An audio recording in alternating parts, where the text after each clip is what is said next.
Welcome back to Crumbs. Today we're going to be unboxing the Apple USB-C to headphone jack adapter. So this is very useful for using, for example, normal headphones with an iPad mini, iPad Pro, or even on a laptop if you want a secondary headphone jack.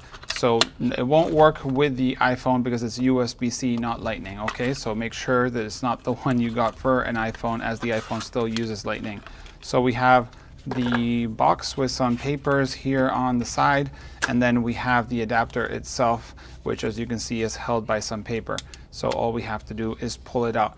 So like I said, this is basically a USB-C to jack, so you can use headphones that are wired instead of Bluetooth headphones or AirPods or whatnot. So this is very useful if you're doing any sort of music playing, or you want to use, like I said, your headphones. So that's the unboxing. As I said, not much to it, but I thought it'd be interesting so you know which one you need for the iPad mini, the iPad Pro, and even for the laptop and other things from Apple. It also probably will work with non-Apple devices as it's a USB-C to jack. Thanks for watching. If you have any questions, leave a comment below.